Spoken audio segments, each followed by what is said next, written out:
અલકા બધાને જવાબ આપીને થાકી ગઈ હતી. બધા એને એક જ સવાલ પૂછતા હતા, કેટલા દિવસ રહેવા આવી છું? આમ તો આ પ્રશ્ન સામાન્ય હતો, પણ અલકાને પ્રશ્ન પૂછનાર દુશ્મન જેવા લાગતા હતા. ક્યારેક તો કહેવાનું મન પણ થતું કે એ કહી દે, તમારે શું પંચાત, મારા પપ્પાનું ઘર છે, મને ફાવે એટલા દિવસ રહો. પણ એ કશો જવાબ આપતી નહીં.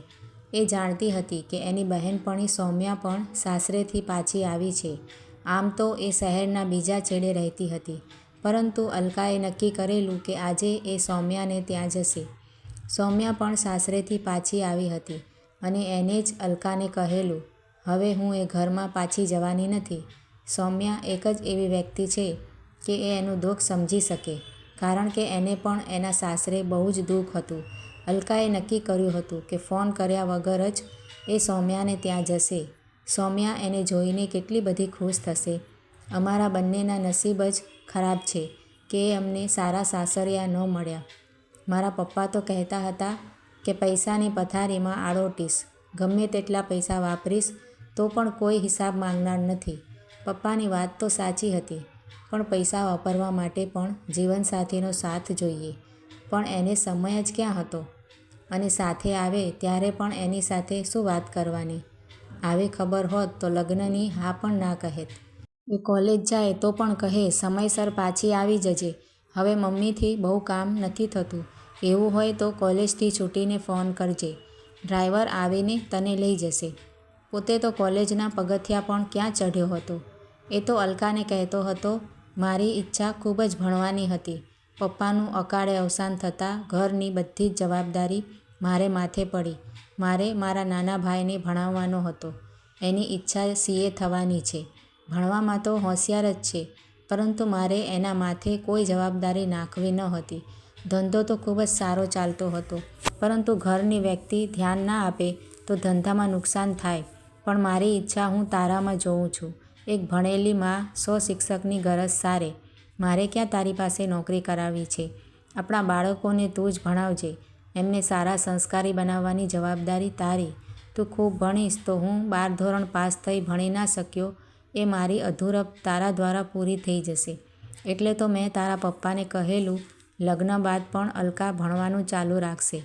અલકાને આ બધી વાતોમાં બહુ રસ ન હતો. કોલેજમાં મજાક મસ્કરી કરતા રહેવાનો પણ એક આનંદ હતો. એના પતિની વાતો તો સિનિયર સિટીઝન જેવી હતી, જેથી બંને વચ્ચેનું અંતર દિવસે ને દિવસે વધતું જ જતું હતું. અલકા તો એના ઘરની વાતો પણ કોલેજમાં કરતી, પરિણામ સ્વરૂપ બધા એની મસ્કરી કરતા. એના મનમાં દ્રઢપણે એ વાત ધસી ગઈ હતી કે એનો પતિ સાવ બોચિયો છે. ત્યારબાદ તો નાની નાની વાતોને મોટું સ્વરૂપ આપીને લડાઈ ઝઘડા કરવાનું ચાલુ કરી દીધું, અને એક દિવસ એને પતિનું ઘર છોડી દીધું. જ્યારે એ પિયરમાં આવી ત્યારે એના મમ્મી પપ્પાએ કહ્યું હતું કે તું શાંતિથી અહીં રહેજે, હજી અમે જીવીએ છીએ. હવે તો તારો નાનો ભાઈ પણ સારું કમાય છે, તને અહીં કોઈ જાતનું દુઃખ પડવાનું નથી. બધી બહેનપણીઓ વાતો કરતી હોય તો થોડું વહેલું મોડું પણ થાય. હજી તો એની સાસુ એકદમ તંદુરસ્ત છે. એના હાથે પગે મહેંદી મૂકી છે કે મારી દીકરીની આવવાની રાહ જુએ. અલકાનો પતિ અલ્પેશ પણ એની માના જ ગુણગાન ગાયા કરે. જ્યારે મારી દીકરીને ખરીદી કરવા જવું હોય તો પૈસા આપીને છૂટો, સાથે ખરીદી કરવા પણ ના જાય. એને તો બસ એ ભલો અને એનો ધંધો ભલો. એવું જ હતું તો લગ્ન શા માટે કર્યું? અલકા તૈયાર થઈ સૌમ્યાને ઘેર જવા નીકળી, પણ સૌમ્યાને ઘેર તાળું હતું. બાજુવાળાએ કહ્યું, સવારના ઘેર નથી, કહેતા હતા કે દીકરાના લગ્નની ખરીદી કરવાની છે. અલકા પાછી ફરી ત્યારે એના સાસુ તથા એનો પતિ ઘેર બેઠેલા. અલકાને જોતાં જ બોલ્યા, બેટા અમે તને લેવા આવ્યા છીએ. અલકા ગુસ્સે થતાં બોલી, પણ મારે એ ઘેર આવવું જ નથી. મારી જિંદગીમાં શું? તમારો દીકરો આખો વખત એના ધંધામાં રચ્યો પચ્યો રહે છે. એક રજામાં એમ થાય કે ફરવા જઈએ ત્યારે પણ એ દુકાનનો સામાન ખરીદવાનો ઓર્ડર આપવાનો હોય કે હિસાબ કિતાબ લખવા બેસી જાય. હું આ વર્ષે MA થઈ જઈશ, તમારો દીકરો તો માંડ માંડ 12મું પાસ છે. બેટા આ વાતની ચોખવટ તો લગ્ન પહેલાં જ થઈ ગઈ હતી. અમે કંઈ તમને અંધારામાં તો રાખ્યા ન હતા. બીજું કે ધંધામાં ધ્યાન રાખવામાં ના આવે તો વર્ષો જૂનો ધંધો બંધ કરવાનો વખત આવે. મને કંઈ થાય કે હું બહારગામ જાઉં તો તને ઘરની રસોઈની પદ્ધતિ ખબર હોવી જ જોઈએ. ત્યાં જ અલકાના પપ્પા તાડુક્યા, પણ મારી દીકરી તમારે ત્યાં નહીં આવે. છૂટાછેડાના કાગળ વકીલ પાસે તૈયાર કરાવી દીધા છે. તમે અહીં આવ્યા તે સારું કર્યું. હવે આવ્યા જ છો તો આ કાગળો ઉપર સહી કરીને જાઓ. અલકા ખુશ હતી. એને તો કોલેજ જીવનની મજા માણવી હતી. આ સમાચાર સૌપ્રથમ સૌમ્યાને આપવાનું વિચાર્યું. એને તો હતું કે હવે એ અને સૌમ્યા બહુ જ વાતો કરશે. સારું થયું કે સૌમ્યા પણ સાસરેથી પાછી આવી ગઈ છે. અલકાએ જ્યારે સૌમ્યાને ફોન કર્યો ત્યારે સૌમ્યાએ કહ્યું, હું મારા સાસરે છું અને આમ પણ હું તને મળવા આવી શકું એમ નથી.